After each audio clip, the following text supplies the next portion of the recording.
Hello बच्चों। तो अब आज हमने वर्किंग कैपिटल मैनेजमेंट के बारे में बात करने। ठीक है सर। तो स्टार्टिंग की क्लास जैसे कि हम हर बार करते हैं, कुछ थ्योरी टॉपिक्स हैं, पहले वो डिस्कस करने पड़ेंगे और फिर धीरे धीरे हम इसके जो प्रैक्टिकल कंसेप्ट हैं उसको हम डेवलप करेंगे। तो पहले आपको समझना पड़ेगा कि वर्किंग कैपिटल किसको कहते हैं, और इसके जो थ्योरेटिकल टॉपिक्स हैं वो शॉर्ट में मैंने आज बोर्ड पे लिखने हैं, और उसके अलावा इसका डिटेल आप लोग अपने इंस्टीट्यूट के मॉड्यूल से पढ़ोगे। ठीक है, तो आइए स्टार्ट करते हैं वर्किंग कैपिटल। तो सबसे पहले मतलब आता है कि वर्किंग कैपिटल का मतलब क्या है सर। वर्किंग कैपिटल मैनेजमेंट के बारे में बात करेंगे, उससे पहले ये समझना पड़ेगा कि वर्किंग कैपिटल का क्या मतलब है। देखिए sir, working capital refers to amount required in a business to carry out its day-to-day activities. day-to-day activity को बेटा आप रूटीन एक्टिविटी बोल सकते हो। किसी बिजनेस में कुछ एक्टिविटीज होती हैं जो रूटीन बेसिस पे चलती रहती हैं। सर ये रूटीन एक्टिविटी क्या हो सकती है सर? सर ये हो सकती है purchase of material from supplier. Supplier से कुछ अमाउंट आपको चाहिए, सप्लायर से मटेरियल परचेज करते हो, उधार में परचेज करोगे इनिशियली, उसका एक पैसा चाहिए। उसके बाद सर वर्क इन प्रोसेस। ठीक है सर, वर्क इन प्रोसेस। उसके बाद मटेरियल को आप परचेज करने के बाद प्रोडक्शन में इशू करते हो, और जब तक वो फिनिश गुड्स नहीं बनता तब तक कुछ समय वो WIP इन्वेंट्री के रूप में आपके पास पड़ा रहता है। इसके अलावा बेटा कुछ फिनिश गुड्स इन्वेंट्री के रूप में सामान पड़ा रहता है, मतलब कि जो सामान आपने बेच दिया, सॉरी जो सामान बिकने को तैयार है और अभी सेल नहीं हुई है, उसको भी आपने स्टोर करना है, या वो स्टॉक आपके पास पड़ा हुआ है, उसकी कुछ वैल्यू है। और उसके अलावा बेटा सेल्स टू कस्टमर। उसके अलावा फिर आप क्या करते हो, डाटा को सेल कर देते हो। Right sir. तो ये एक्टिविटी रूटीन बेसिस पे होती रहती है। इन रूटीन एक्टिविटी को मैनेज करने के लिए आपको कुछ अमाउंट चाहिए होती है, कुछ आपको फंड चाहिए होता है, उसको हम किस नाम से जानते हैं सर? वर्किंग कैपिटल के नाम से ही जानते हैं। ओके बेटा, working capital is also called revolving capital. Working capital को हम रिवॉल्विंग कैपिटल बोलते हैं। ऐसा क्यों बोलते हैं sir? Because amount invested in working capital is realized in shorter period of time,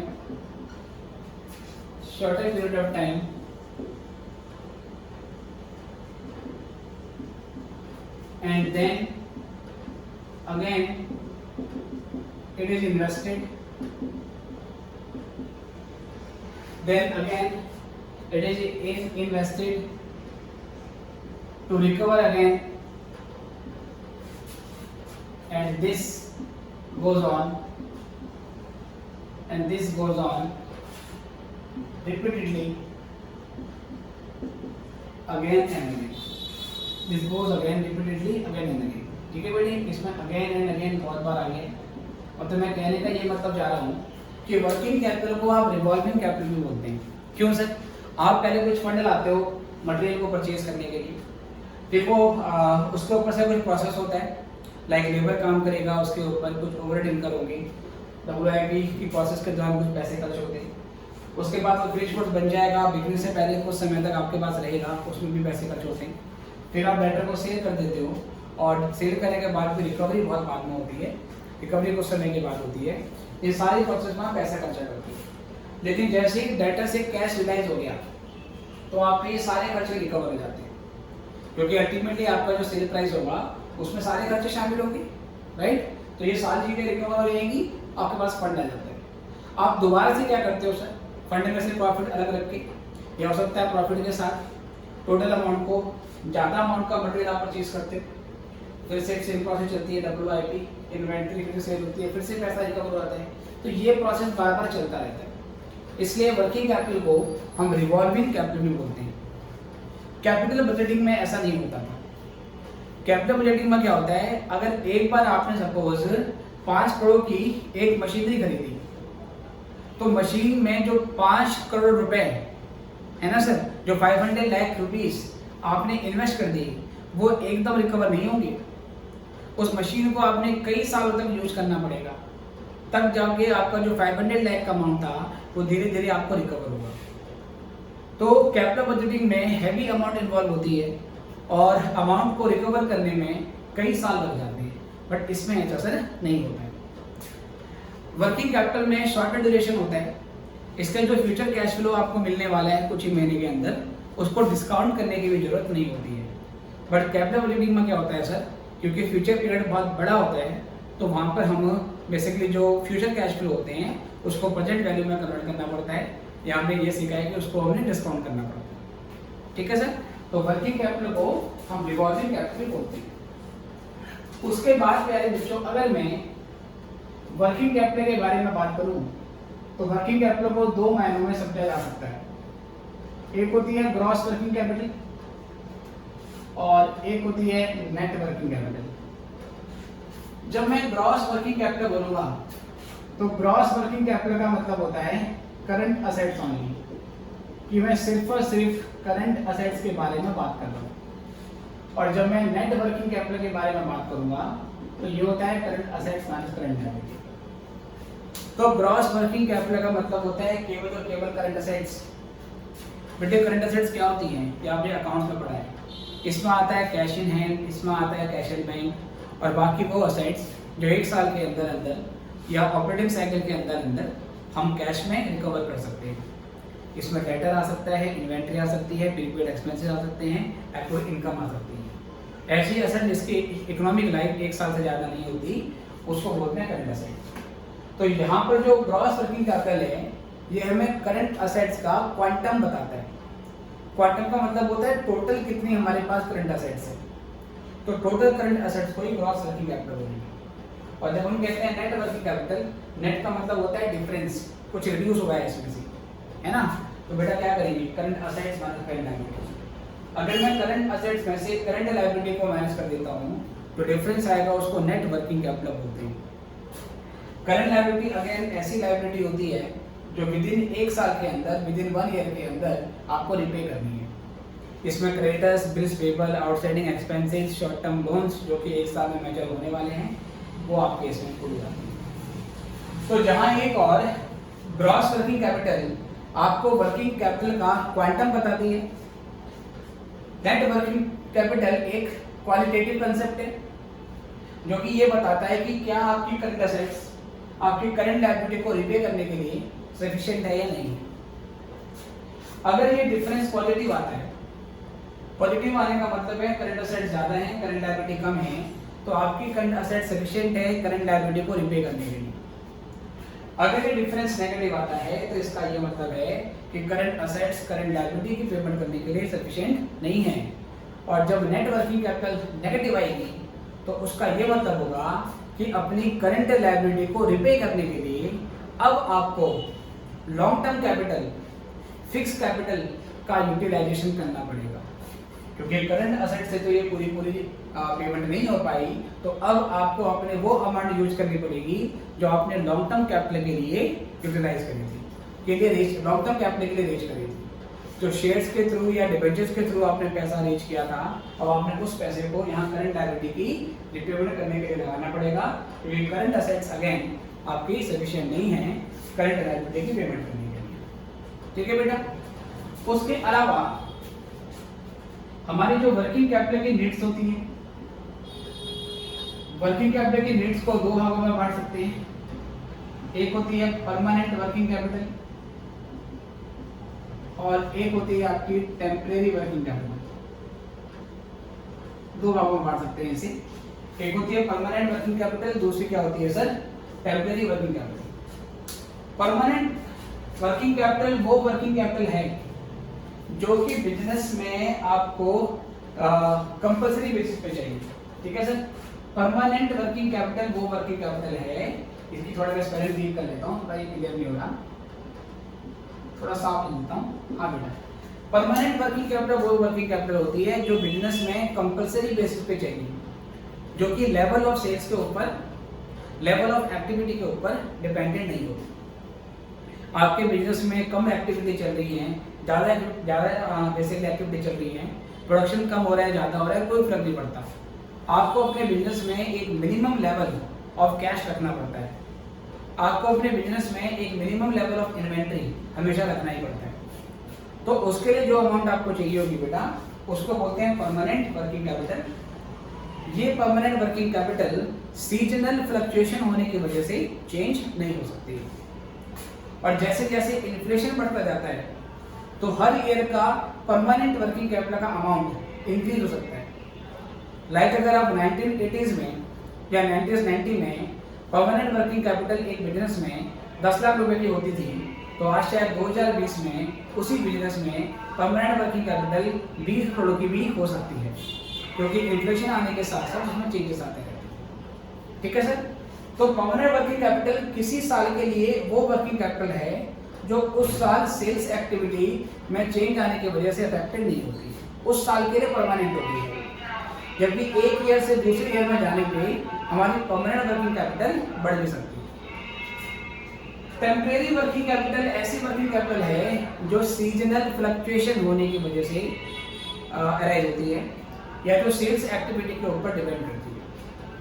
अगर सेल्स ज़्यादा होंगी तो आपको प्रोडक्शन भी ज़्यादा करना पड़ेगा, आपकी एक्टिविटी ज़्यादा होगी तो आपको परमानेंट वर्किंग कैपिटल से ऊपर कुछ एक्स्ट्रा कैपिटल आपको चाहिए होगी। अब बेटा अगर आपकी सेल्स एक्टिविटी कम है तो आप इस एक्सेस अमाउंट को रिड्यूस भी कर सकते हो। तो टेम्परेरी वर्किंग कैपिटल वो फ्लक्चुएटिंग वर्किंग कैपिटल है जो ऊपर नीचे होती रहती है। ठीक है सर? ये सीजन के ऊपर डिपेंड करती है और ये सेल्स डिमांड के ऊपर डिपेंड करती है। इतना लिख लीजिए, ये सारी बातें वर्किंग कैपिटल के बारे में थी, और इसका डिटेल थ्योरी आप इंस्टीट्यूट के मॉडल से करोगे। मैंने आपको कॉन्सेप्ट बता दिए। फिर हम बात करेंगे वर्किंग कैपिटल मैनेजमेंट का क्या मतलब है। इतना कर लोगे?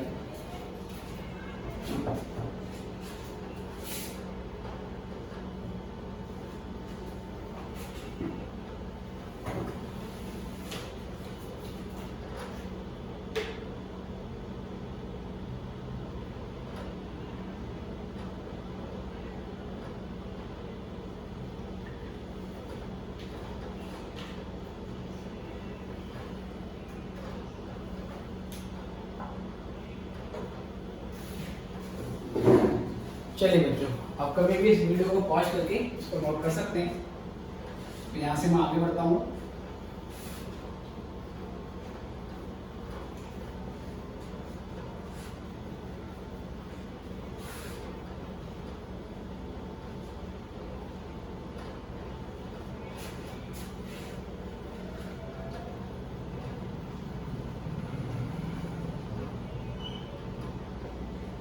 ठीक है सर?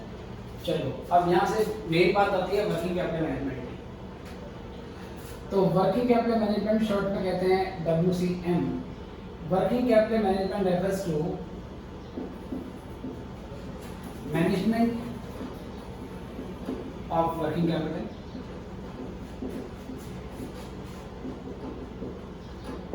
इट इन्वॉल्व्स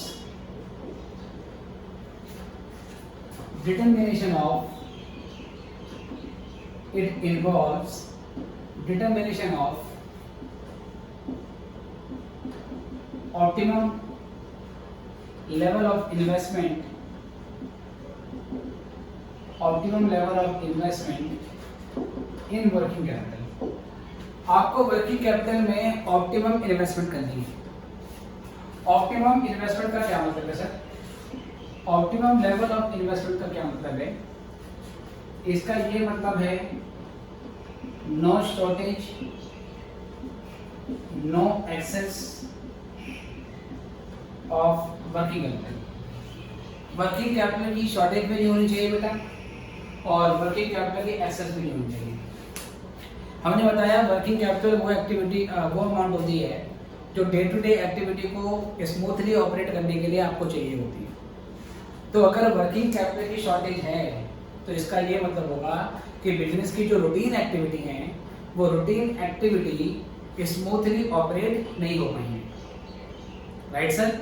अगर हमारे पास वर्किंग कैपिटल की शॉर्टेज होगी तो बिजनेस की जो रूटीन एक्टिविटी हैं, जो डेली एक्टिविटीज हैं, वो रुक जाएंगी, डिस्टर्ब हो जाएंगी। इसलिए हमारे पास शॉर्टेज ऑफ वर्किंग कैपिटल नहीं होनी चाहिए, क्योंकि अगर शॉर्टेज ऑफ वर्किंग कैपिटल होगी तो इस सिचुएशन में क्या होगा सर? इस सिचुएशन में हमारे हाथ में लो लिक्विडिटी होगी। लो लिक्विडिटी कहने का मतलब है कैश कम है हमारे पास, फंड कम है, तो डिसरप्शन आ जाएगी या डिसरप्टेड एक्टिविटी हो जाएगी सर। बिजनेस की जो एक्टिविटी होंगी उसमें डिसरप्शन आ जाएगी, ठीक है सर। और दूसरा है no excess of working capital. Working capital की एक्सेस भी नहीं होनी चाहिए, क्योंकि अगर आपके पास वर्किंग कैपिटल एक्सेस होगी, जितनी जरूरत है उससे ज़्यादा होगी, तो वो वर्किंग कैपिटल आइडल पड़ी रहेगी। और कोई भी आइडल अमाउंट कुछ अपने आप अर्न नहीं करती है। पैसा अपने आप घर में रखिए, दुकान पर रखिए डबल नहीं होता, आपको उस पैसे को इन्वेस्ट करना होता है। लाइक या तो आप बैंक में इन्वेस्ट कर दो, उस पर इंटरेस्ट वगैरह मिलने लगेगा, या आप किसी दूसरे बिजनेस में उसको ट्रांसफर कर दो जहाँ पर शॉर्टेज है, वहाँ अगर यूटिलाइज होगा तो वहाँ वो आपको रेवेन्यू कमाने देगा।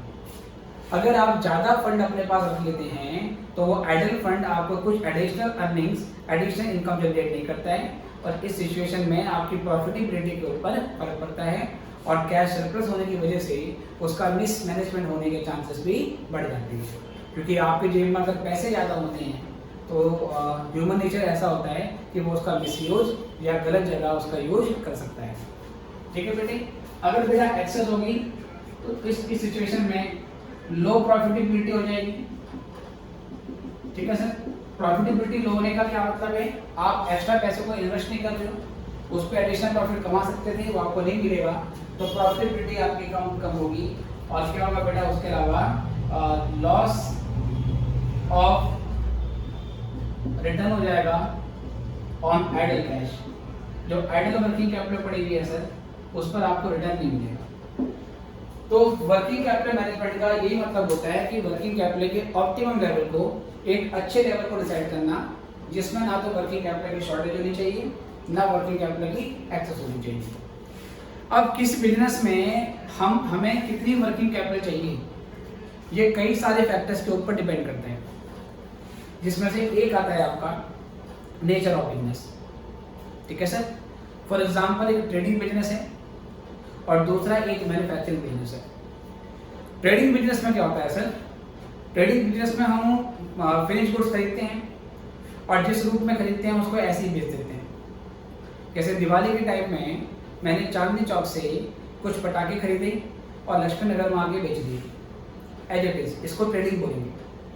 मैन्युफैक्चरिंग में क्या होगा? हम पहले रॉ मटेरियल लाते हैं, रॉ मटेरियल लाने के बाद उसको प्रोसेस करते हैं, प्रोसेस करने के बाद उसको फिनिश गुड्स में कन्वर्ट करते हैं, फिर उसके बाद उसको बेचा जाता है। तो एक ट्रेडिंग बिजनेस के मुकाबले मैन्युफैक्चरिंग बिजनेस में आपको ज़्यादा वर्किंग कैपिटल चाहिए होता है। क्यों सर? क्योंकि आपका पैसा लंबे समय तक ब्लॉक रहेगा। आप रॉ मटेरियल खरीदोगे तो वहाँ आपने सप्लायर को पेमेंट कर दी तो वहाँ पैसा ब्लॉक हो गया, फिर वो प्रोसेस में रहेगा तो लेबर को आपने खर्चा दे दिया और कुछ ओवरहेड आप पे बेसिकली पैसे आपके इनकम हो गए, वहाँ पे भी आपकी जेब से पैसा गया। फिनिश गुड्स करने के बाद आप उसको स्टोर रूम में रखोगे, वहाँ पे भी आपका खर्चा गया, फिर बाद में डायरेक्टर को बेचोगे तब जाके रिकवरी होगी। जबकि ट्रेडिंग में क्या होगा? बना बनाया खरीदा, बेचा और आपके पास इसके सामान रिकवर हो गया। तो वर्किंग कैपिटल की रिक्वायरमेंट नेचर ऑफ बिजनेस के ऊपर डिपेंड करती है, सीजन के ऊपर डिपेंड करती है, आप क्या चीज़ की बिजनेस क्या चीज़ का प्रोडक्ट सेल कर रहे हो उसके ऊपर डिपेंड करती है। लेकिन इन सारे फैक्टर्स को हम एक कॉमन फैक्टर में हम इसको कन्वर्ट कर सकते हैं। और ऐसा माना जाता है कि किसी भी बिजनेस में वर्किंग कैपिटल की रिक्वायरमेंट को डिटरमाइन करने वाला जो मोस्ट इम्पॉर्टेंट फैक्टर होता है, वो मोस्ट इम्पॉर्टेंट फैक्टर होता है ऑपरेटिंग साइकिल, ठीक है सर। किसी बिजनेस में कितनी वर्किंग कैपिटल चाहिए, ये डिपेंड करता है कि उस बिजनेस का ऑपरेटिंग साइकिल कैसा है। तो अगले सेक्शन में ये सीखना है कि हम ऑपरेटिंग साइकिल किसको कहते हैं। इतना लिख लीजिए, फिर हम आगे बढ़ते हैं।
चलो बच्चों, अब यहाँ से बात करेंगे हम अगले टॉपिक की, जिसका नाम है ऑपरेटिंग साइकिल। अब ये क्या होता है बेटा, हमने इसके बारे में बात करनी है।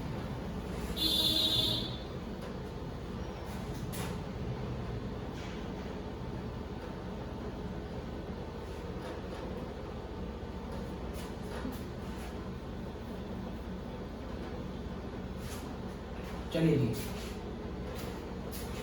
तो सर यहाँ से बात करते हैं। यहाँ से हमारा नेक्स्ट टॉपिक आता है operating cycle.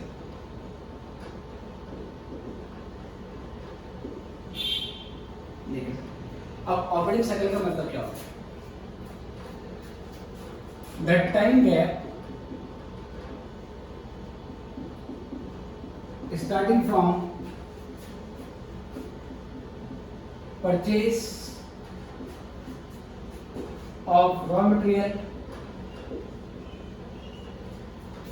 from supplier. The time gap starting from purchase of raw material from supplier to collection of sales from debtors is called operating cycle. तो बेटा ऑपरेटिंग साइकिल का क्या मतलब है?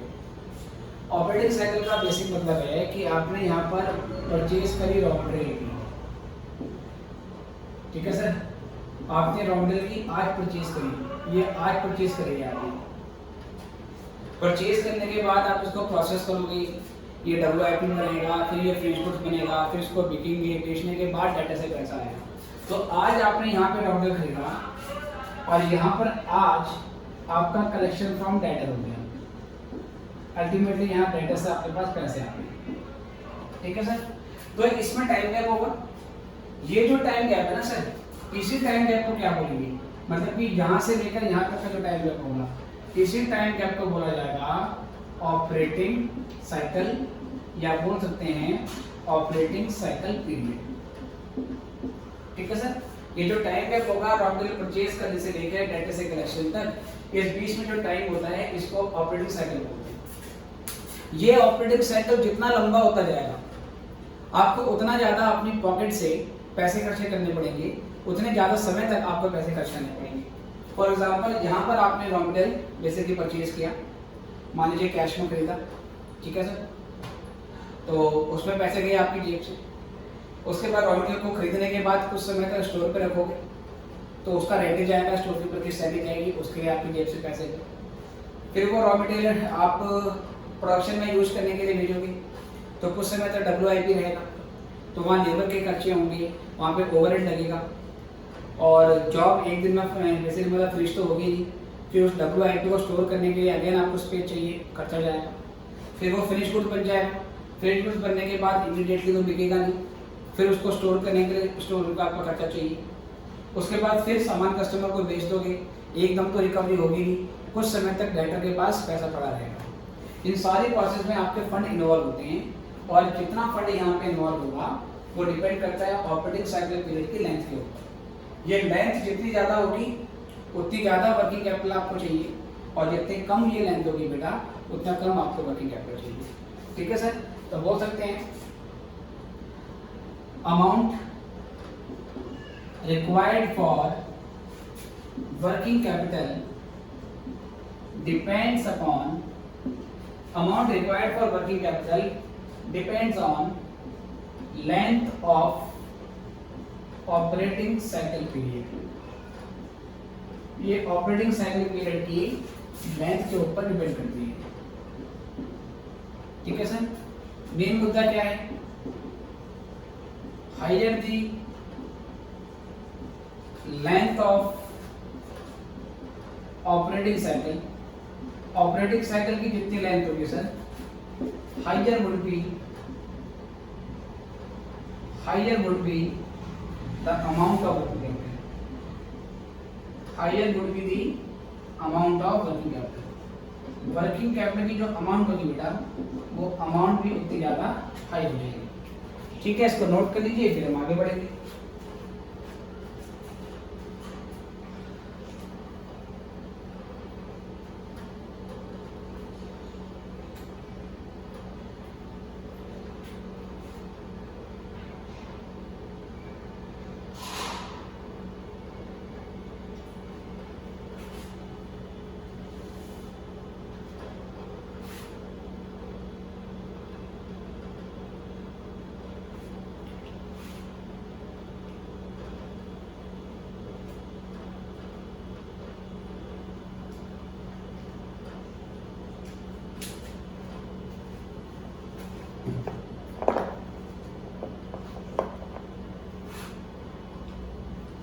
चलिए बच्चों, तो यहाँ से आगे बढ़ते हैं।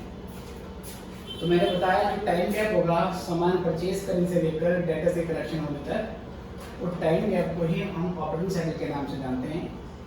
और डिफरेंट बिजनेस का डिफरेंट ऑपरेटिंग साइकिल होता है, ठीक है सर।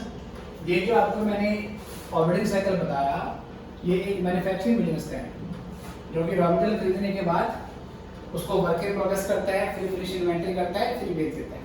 अगर ट्रेडिंग का बिजनेस होगा तो सिंपल सा होगा, purchase of finish goods and recovery of the sales, ठीक है बेटा। उसमें फिर WIP इन्वेंटरी नहीं होती है। चलिए जी, यहाँ से आगे बात करते हैं हम।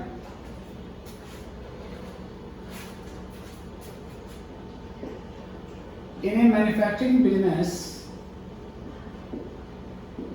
या आप किसी भी तरीके का बिजनेस ले सकते हो, operating cycle period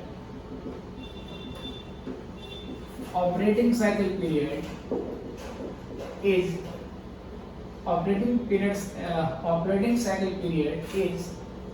sum of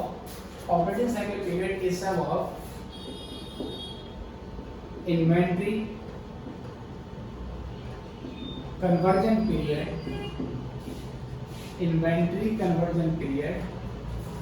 and receivable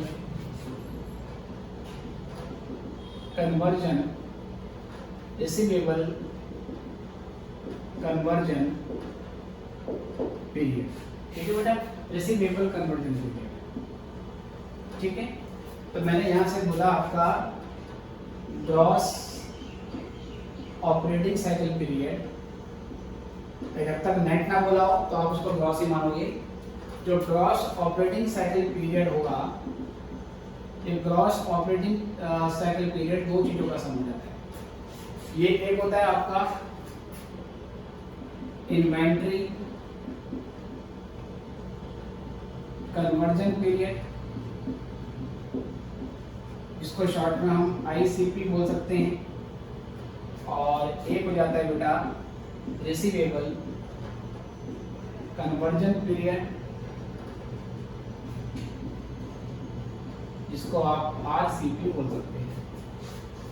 inventory conversion period तीन तरीके का होता है। एक होता है आपका raw material conversion period, short में बोलते हैं RMCP। उसके बाद दूसरा बेटा आपका होता है work in progress conversion period,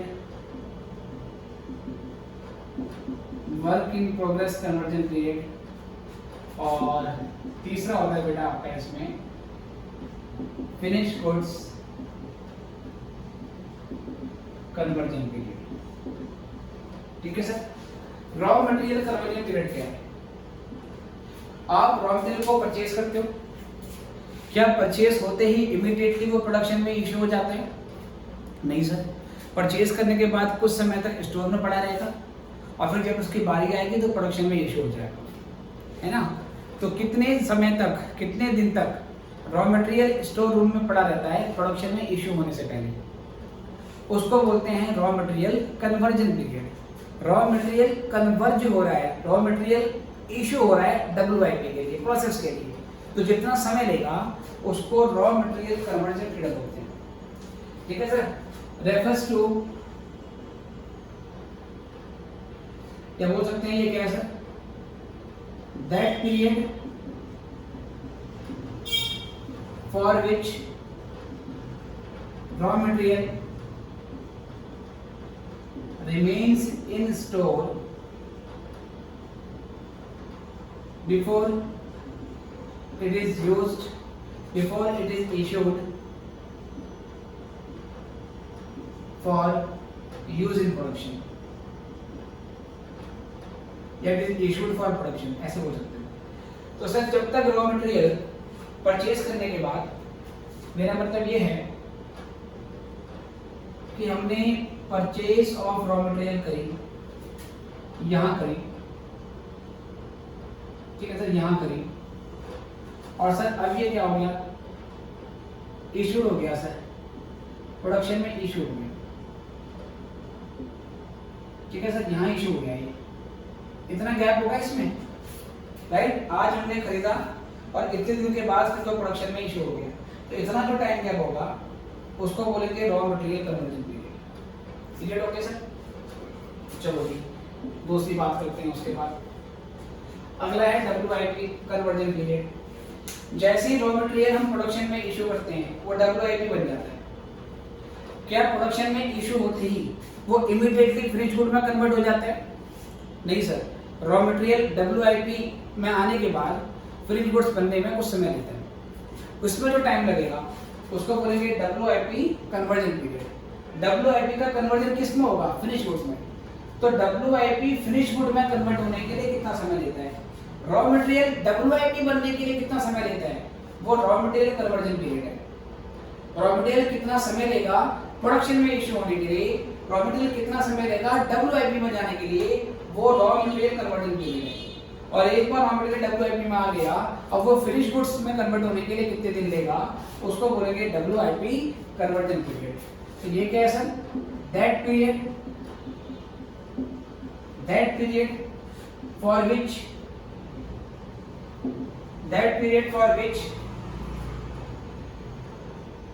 for which WIP remains in process before it gets out as finished goods। Finish goods के रूप में बाहर निकलने से पहले जितने समय तक ये रहेगा उसको WIP कन्वर्जन पीरियड बोलेंगे। और अगला बेटा इसमें ये मतलब हुआ कि यहाँ पर हमारा WIP में आया, या बोल सकते हैं इशूड फॉर प्रोडक्शन। इससे आगे बताओ सर मैं, इशूड फॉर प्रोडक्शन, ठीक है सर। अगर मैं यहीं से चलो ये लाइन लेके चलूँ, मैं यहीं से जोड़ूँ सर, यहाँ से यहाँ तक तो था मेरा रॉ मटेरियल कन्वर्जन पीरियड। फिर यहाँ से बेटा प्रोडक्शन में इशू होने के बाद यहाँ से यहाँ तक अब ये फिनिश गुड बन चुका है सर। तो यहाँ से स्टार्ट हुआ सर, ये यहाँ से स्टार्ट होते हुए चले आ रहे और यहाँ से यहाँ टाइम लेगा। तो जितना समय सर वो इसमें लेगा ये WIP कन्वर्जन पीरियड है। फिनिश गुड कन्वर्जन पीरियड क्या है सर? सामान फिनिश गुड्स बन चुका है। क्या फिनिश गुड जैसे WIP से बाहर आया फिनिश गुड्स बन गया? क्या फिनिश गुड्स बनते ही इमीडिएटली बिक जाता है? नहीं, फिनिश गुड्स बनने के बाद कुछ समय तक ये स्टोर रूम में पड़ा रहेगा सेल्स होने से पहले। उसको क्या बोलेंगे? Finish good conversion period. तो ये क्या है sir? That period for which finish goods remains in store before it is sold to customer. ठीक है सर। तो अल्टीमेटली फिर यहां से यहां तक सर अब ये सेल्स होगी, सेल्स टू कस्टमर या सेल टू डेटर्स। जितना समय वो यहां लेगा बेटा इसको बोलेंगे finish goods conversion period. I hope ये नीचे वाली लाइन से आपको सारा प्रोसेस डिफाइन हो गया है। ठीक है सर, ये लाइन लास्ट वाली आपको सेल्फ एक्सप्लेन कर देगी, तो इसको नोट कर लेंगे और फिर नोट करने के बाद हम रिसीवेबल कन्वर्जन पीरियड रहेगा, ये भी देख लेते हैं सर। रिसीवेबल कन्वर्जन पीरियड क्या होता है? डेटर को सेल होगी, क्या सेल होते ही इमीडिएटली पैसा आ जाता है? नहीं सर, सेल होने के बाद और डेटर से पैसा आने में बीच में जो टाइम गैप रह गया उसको बोलेंगे receivable conversion period. Refers to that period for which sales amount remains with debtors before it is collected। तो इसका ये मतलब होगा सर, इसका मतलब होगा सेल्स टू डेटर्स, डेटर को सेल करी, फिर यहां से लेकर कलेक्शन फ्रॉम डेटर, डेटर से जब कलेक्शन हुआ इसका जो टाइम पीरियड होगा सर इसको रिसीवेबल कन्वर्जन पीरियड बोलते हैं। ठीक है बेटा। और ये सारे पीरियड जोड़ने के बाद RMCP plus WIPCP plus FGCP ये जोड़ने के बाद ICP बन जाता है। और आईसीपी में जोड़ देते हैं रिसीवेबल कन्वर्जन पीरियड, तो फिर यहाँ से क्या हो जाता है आपका ग्रॉस ऑपरेटिंग साइकिल पीरियड। ठीक है बेटे, इतना नोट कर लेते हैं। फिर एक चीज और है और फिर इसके फॉर्मूले देखते हैं सबके, नोट कर लो।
चलिए बच्चों, आई गेस ये आपने कर लिया है। तो ये आ गया सर हमारा gross operating cycle period, ICP और आरसीपी का सम होता है। और आईसीपी 3 भागों में बढ़ जाती है बेटा, ये आपको मैंने बता दी है। तो यहाँ से आगे देखेंगे हम। चलिए और यहाँ से आगे बढ़ते हैं। और एक चीज और है जिसको हम बोलते हैं net operating cycle. Net operating cycle period क्या होता है उसके बारे में बात कर लेते हैं।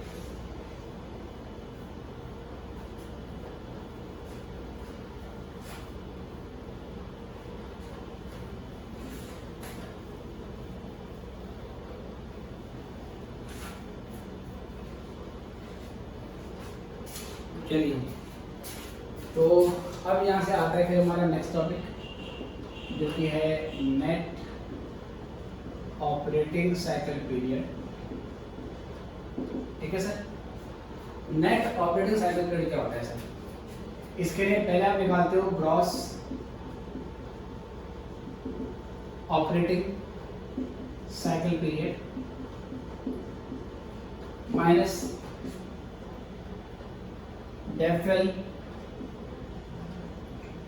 कन्वर्जन पीरियड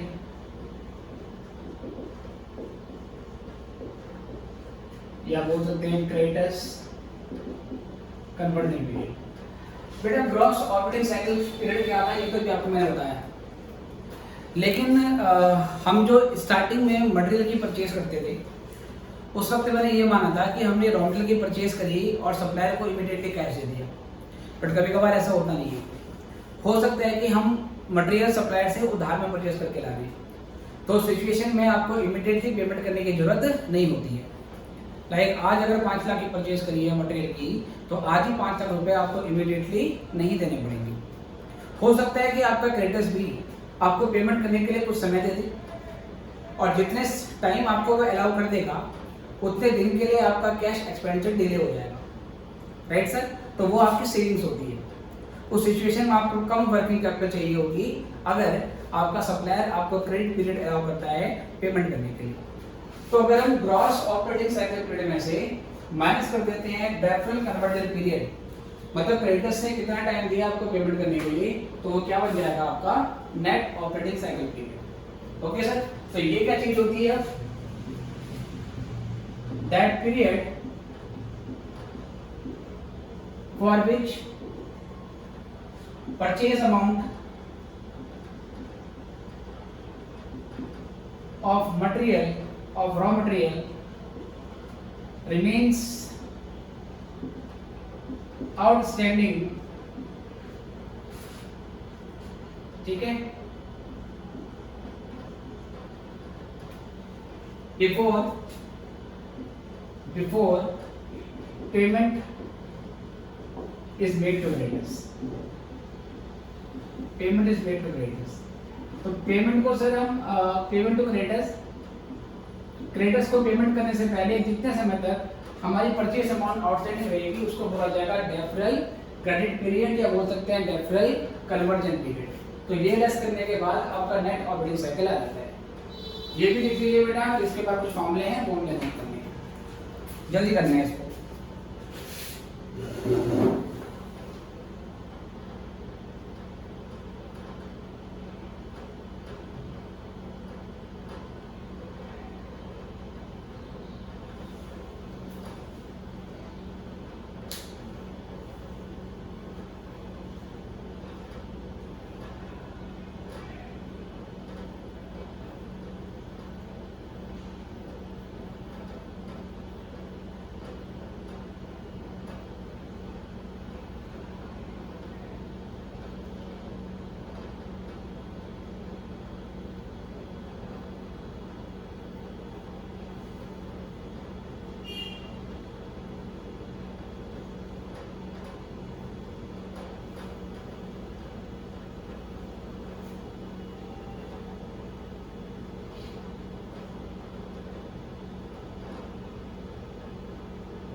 चलिए बच्चों, आई कैसे आपने कर लिए हैं, तो यहाँ से आगे बढ़ेंगे।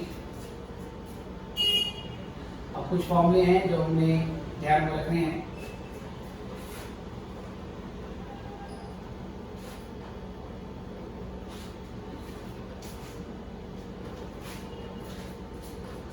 तो पहला बेटा इसमें जो फॉर्मूला आता है वो है raw material conversion period. Raw material conversion period इसका फॉर्मूला होता है average stock of material, average stock of material divide by raw material consumption per day.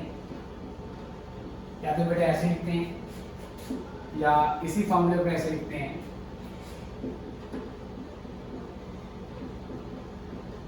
Average stock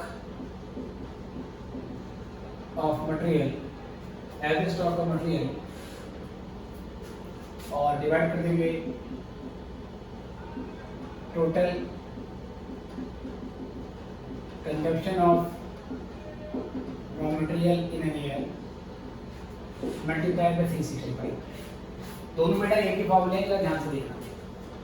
यहाँ पर क्या है, average stock of material, material का जो average stock है वो क्या है सर। इस फॉर्मूले का लॉजिक ये भी आपको मैं समझाऊंगा। Raw material consumption per day, एक दिन में कितना मटेरियल हम कंज्यूम करते हैं उससे आपको डिवाइड कर देना। ये डिवाइड करने के बाद रॉ मटेरियल कन्वर्जन पीरियड आ जाएगा। क्या लॉजिक है इसके पीछे, ऐसे समझो कि आपके पास 5 लाख रुपए का मटेरियल स्टॉक में पड़ा हुआ है ना। आपने सप्लायर से 5 लाख का मटेरियल परचेज किया और उसको स्टॉक में डाल दिया, ठीक है सर। अब ये 5 लाख का मटेरियल कितने दिन में पूरे तरीके से एग्जॉस्ट हो जाएगा, कितने दिन में ये पूरे तरीके से खत्म हो जाएगा। अगर 5 लाख का मटेरियल स्टॉक में पड़ा हुआ है और आप डेली 1 लाख मटेरियल कंज्यूम करते हो, आई रिपीट, अगर आपके पास स्टॉक में 5 लाख रुपए का मटेरियल पड़ा हुआ है और आप डेली 1 लाख रुपए का मटेरियल कंज्यूम करते हो, तो कितने दिन में ये मटेरियल पूरे तरीके से एग्जॉस्ट हो जाएगा। तो 5 लाख को 5 से डिवाइड कर दो, कितना आया सर, 1 लाख आया। तो उसको क्या बोला गया है, raw material, sorry 5 lakh by 1 lakh 5 दिन आया, तो मतलब 5 दिन में ये रॉ मटेरियल पूरे तरीके से WIP में इश्यू हो जाएगा, ठीक है बेटे। तो average stock of material divide by raw material consumption per day, कितना मटेरियल हमारे पास पड़ा हुआ है और कितना दिन डेली हम मटेरियल यूज कर रहे हैं। कई बार हमें ये पर डे डायरेक्टली नहीं दिया होता, हमें total consumption of raw material in an year दिया होता है। ये पूरे साल का दे रखा है, हमें पर डे का चाहिए। तो हम क्या करते हैं ना, हम इसको यहाँ पर 365 से डिवाइड कर देते हैं। अगर ये पूरे साल का कंजप्शन है उसको 365 से डिवाइड कर देंगे तो एक दिन में कन्वर्ट हो जाएगा, आया ना। तो वही चीज है, बस यहाँ पर डिवाइड बाय 365 ना करके कि डिवाइड वाला पोर्शन यहाँ पर जाके क्या होता है सर, मल्टीप्लाई होगा। साल में दिन आपको 365 लेने हैं या 360 लेने हैं सर, ठीक है। कभी कभार किसी क्वेश्चन में 360 दिन के बेसिस पे सॉल्यूशन निकाला होता है, तो बेटा वो भी गलत मत मानना। 360 दिन भी चलेंगे, 365 दिन भी चलेंगे, ओके सर। चलिए सर, उसके बाद क्वेश्चन में दूसरा आपको निकालना है work in progress conversion period. ठीक है सर, तो रॉ मटेरियल का स्टॉक लेंगे और रॉ मटेरियल कंज्यूम होगा, WIP में कंज्यूम होगा, तो सर यहाँ पे raw material consumption per day लेंगे। आगे WIPCP है, तो यहाँ पर होगा average stock of WIP divide by cost of production पर डे। ठीक है बेटे, cost of production per day, क्योंकि WIP फिनिश्ड इन्वेंट्री में कन्वर्ट होता है, तो यहाँ पर फिनिश्ड इन्वेंट्री की कॉस्ट ऑफ प्रोडक्शन देती है। अगेन सेम चीज सर, फॉर्मूला ऐसे ही बन सकता है, एवरेज स्टॉक ऑफ WIP, यहाँ cost of production per day के बदले क्या लगेंगे, total cost of production in an year divide by multiply by 365। उसके बाद finish goods conversion period FGCP। अब फिनिश गुड्स आ गए तो ऊपर लेंगे average stock of finish goods. Finish goods sale के लिए रेडी होता है, इसलिए यहाँ पे लेंगे cost of goods sold per day. ठीक है सर, यहाँ कॉस्ट ऑफ प्रोडक्शन लेनी है, कितना प्रोड्यूस हुआ, और यहाँ पे कॉस्ट ऑफ गुड्स सोल्ड लेनी है। दोनों में डिफरेंस होता है, कितना पर डे प्रोड्यूस किया वो कॉस्ट ऑफ प्रोडक्शन है, कितना पर डे बेचा वो कॉस्ट ऑफ गुड्स लेंगे। ओके चलो, यहाँ पर सेम चीज average stock of finish goods divide by total cost of goods sold in a year multiplied by 365। receivable conversion period मतलब डेटर्स, तो यहाँ पर आपका आएगा एवरेज रिसीवेबल्स और ऐशो से average debtors. Debtors sir credit sale से बनते हैं, तो क्रेडिट सेल्स पर डे और average receivables divide by total credit sales in an year multiply by 365। और पांचवा आपका आता है बेटा डेफरल पीरियड या डेफरल कन्वर्जन पीरियड बोल सकते हैं इसको, DP और DCP वर्ड सेम थी। यहाँ बेटा एवरेज रिसीवेबल था, यहाँ पर आएगा एवरेज पेबल। ठीक है सर, एवरेज पेबल कितने हैं, और बेटा एवरेज का क्या मतलब है, ओपनिंग और क्लोजिंग का एवरेज, मतलब ओपनिंग प्लस क्लोजिंग बाय 2। अगर यहाँ एवरेज स्टॉक का मटेरियल है तो मतलब opening stock plus closing stock by 2, और यहाँ पर ओपनिंग नहीं दिया होता वहां पर सिर्फ हम क्लोजिंग लेके निकाल देते हैं। यहाँ पे ओपनिंग नहीं दिया होगा, सिर्फ क्लोजिंग लेके निकालना है, कि क्लोजिंग को एवरेज करने की जरूरत नहीं होती। तो average payable divide by credit purchases पर डे, और हम ऐसे भी कर सकते हैं average payable divide by total credit purchases in an year, और फिर उसकी 365 से मल्टीप्लाई। ठीक है जी, इतना लिख लीजिए, फिर हम आगे बढ़ते हैं।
चलिए बच्चों, एग्जाम से आपने कर लिया होगा। अब बेटा इस पे क्वेश्चन है, वो हम क्वेश्चन कराते हैं। चलिए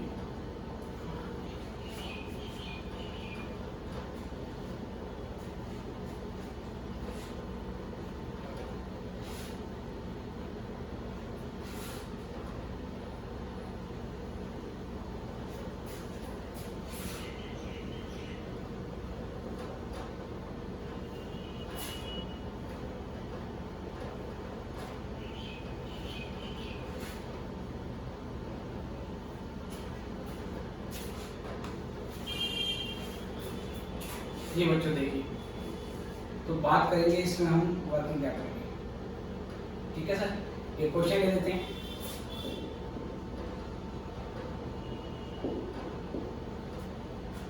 कहता है calculate gross and net operating cycle period days in an year. इसमें खुद ही बोल दिया कि दिन आपने लेने हैं 360, अदरवाइज आप 365 के बेस पे इसकी वर्किंग कर लेना, डेज इन एन ईयर। और उसके बाद फिर आपको चाहिए बेटा क्रेडिटर्स डेफरल पीरियड, खुद आपको बोला है 12 डेज। कुछ और डेटा क्वेश्चन में दे रखा है आपको, तो मैं क्वेश्चन देता हूँ सर। आगे क्वेश्चन में कहता है एवरेज डेटर्स आउटस्टैंडिंग, मतलब यहाँ पे डेटर्स हैं जो कि 4,80,000 है। रॉ मटेरियल कंजप्शन, ठीक है सर। जैसे बेटा पर डे ना बोला तो आपको समझ में आएगा कि पूरे साल का डेटा है। ये है आपका 44, उसके बाद फिर सर आपका लैक हो गया है, ठीक है। उसके बाद टोटल प्रोडक्शन कॉस्ट,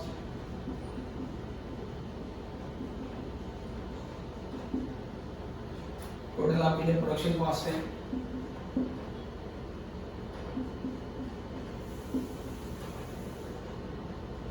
ठीक है सर, तो ये इस तरीके से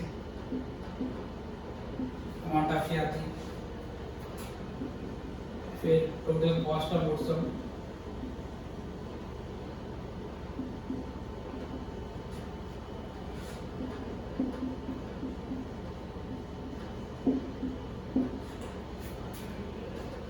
उसके बाद सेल्स फॉर द ईयर,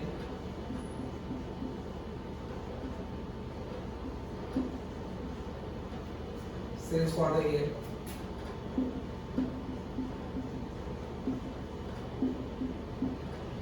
ये आपके अमाउंट आ गई।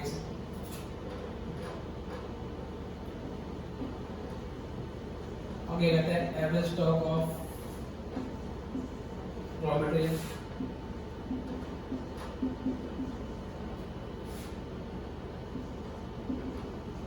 वर्क इन प्रोग्रेस,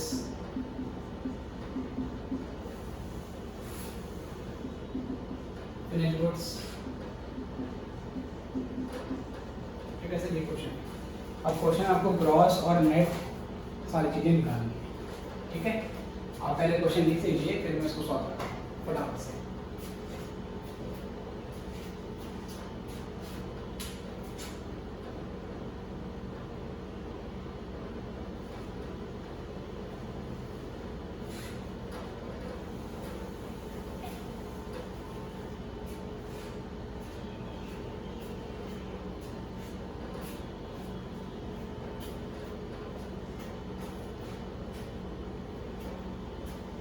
चलो बच्चों, तो सबसे पहले बात करेंगे,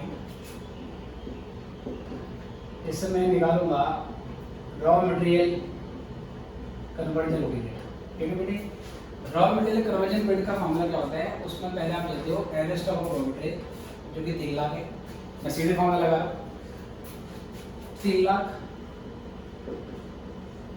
divide by raw material consumption per day आपको चाहिए होता है, या आपको रॉ मटेरियल कंजप्शन पूरे साल का दे रखा है, ठीक है सर। और जो पूरे साल का आपको दिया होता है 44 लाख, उसको 360 से क्या कर दोगे सर आप मल्टीप्लाई, क्योंकि ये पूरे साल का ये पर डे का नहीं है। अब यहाँ से सर मुझे कैलकुलेटर निकालना पड़ेगा जी। तो ये हो जाएगा मेरा 3 लाख, ठीक है सर। सर ये लाख से लाख तो काट दो, 5 जीरो से 5 जीरो कैंसिल होगी, तो 3 डिवाइड बाई 44 इंटू 360, तो इस तरह मेरा 24.54 आ रहा है, ठीक है सर। 24.54, इसको मैं 26 डेज दे देता हूँ। चलो सर, उसके बाद फिर क्या है मेरे पास, work in progress conversion period WIP। इसका फॉर्मूला होता है WIP का स्टॉक, ये हो गया आपका 4 लाख, ये हो गया आपका 4 लाख। अपॉन में क्या चाहिए होता है sir, total cost of production. Total cost of production है 10 लाख, अगेन कर दूंगा इसको 360 से, तो सर मैं ये लाख से लाख कैंसिल, तो 4 डिवाइड बाई 10 इंटू 360, ये आ गया मेरा 144 डेज। चलो उसके बाद फिर फिनिश गुड्स कन्वर्जन पीरियड, उसके लिए फिनिश गुड्स का अमाउंट देंगे स्टॉक का 2.5 लाख का,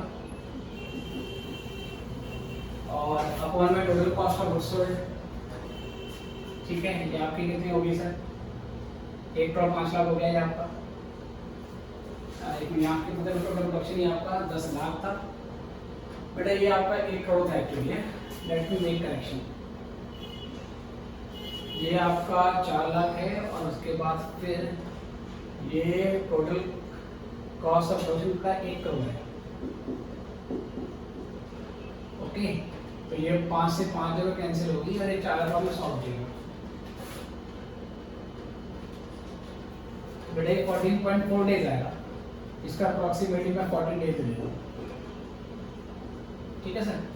ऐसे 250, और उसके बाद total cost of goods sold यहाँ पर 1 करोड़ 5 लाख है इंटू 360, तो 2,50,000 divide by 1 crore 5 lakh into कर देंगे 360, तो ये 8.57, इसको मान लेते हैं 9 डेज, ठीक है सर। उसके बाद receivable conversion period, receivable conversion period होगा आपकी क्रेडिट से,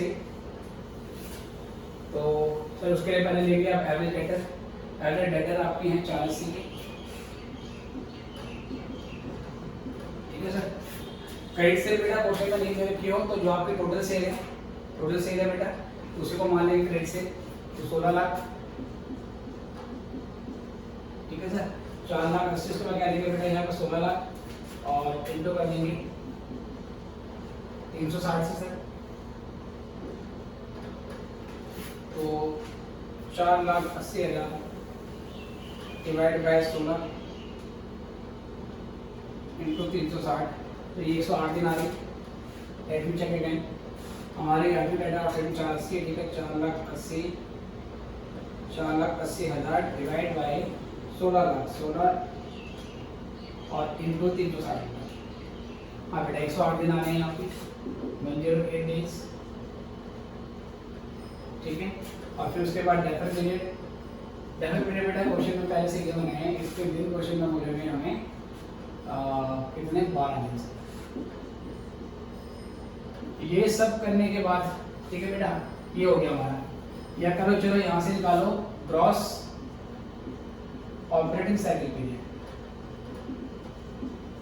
तो ग्रॉस ऑपरेटिंग साइकिल पीरियड निकालने के लिए हम क्या करेंगे, सबको जोड़ देंगे। तो 26 दिन प्लस 14 दिन प्लस 108 दिन, ठीक है सर, प्लस 108 दिन, और उसके बाद फिर यहाँ से हमारी अमाउंट आ जाएगी 108 प्लस ये अमाउंट यहाँ से निकलेगी बेटा आपकी, ठीक है। और बेटा 1 मिनट, हाँ सेल्स के अमाउंट में फिर से गड़बड़ है बेटा, ये 16 1 करोड़ 60 लाख है। इसको फिर से ठीक करो क्योंकि ये मुझे वैसे ही कर लग रहा था। ये 1 करोड़ 60 लाख है जी। तो 4,80,000, इसमें ये 4 जीरो से 4 जीरो कैंसिल, तो 48 डिवाइड बाय 1600 इंटू 360, अब आएगा बेटा ये 10.8, इसको बेटा 11 दिन लो। अब ठीक है, पहले बहुत ज़्यादा बड़ा आ रहा था ये 11, तो 24 प्लस 14, उसके बाद प्लस 9 और प्लस 11, तो ये जोड़ने के बाद 26 प्लस 14 प्लस 9 प्लस 11, तो ये आएगा बेटा 70 दिन। फिर आपको अगर पूछता है इन्वेंट्री कन्वर्जन पीरियड कितना, तो इन्वेंट्री कन्वर्जन के लिए तीनों जोड़ने पड़ते हैं। ठीक है सर, इन्वेंट्री कन्वर्जन पीरियड और रिसीवेबल पीरियड जोड़ने के बाद total gross operating cycle period आ गया 70 डेज का। और अगर आपको निकालना है नेट ऑपरेटिंग साइकिल पीरियड, तो नेट ऑपरेटिंग साइकिल पीरियड निकालने के लिए फिर हम क्या करेंगे, जो ग्रॉस ऑपरेटिंग साइकिल पीरियड है 70 का, उसमें से क्रेडिटर्स ने जो दिन अलाउ करे हैं सर, डेबिट पीरियड 12 दिन, वो माइनस कर देंगे, तो 58 डेज का फिर हमारा यहाँ पर नेट ऑपरेटिंग साइकिल आ जाएगा। ओके बेटे, तो ये हमारा पहला लेक्चर खत्म हो गया वर्किंग कैपिटल का। इसकी चोरी के लिए चीज़ें बेटा मेन है, ये इंपॉर्टेंट है। ये जो मैंने कराया न्यूमेरिकल बुक में, ऐसा 1 या 2 क्वेश्चन आपका दिया है और एग्जामिनेशन में इसमें से बेटा ज़्यादा आया नहीं है। और जो हम अगला टॉपिक करेंगे that is estimation of working capital requirement, उसकी नॉलेज के लिए, उसकी अंडरस्टैंडिंग के लिए ये समझना जरूरी है। ठीक है, तो अभी के इतने ही बच्चों, फिर मिलेंगे आपसे नेक्स्ट क्लास में और इसी चैप्टर को हम कंटिन्यू करेंगे। गुड बाय बच्चों।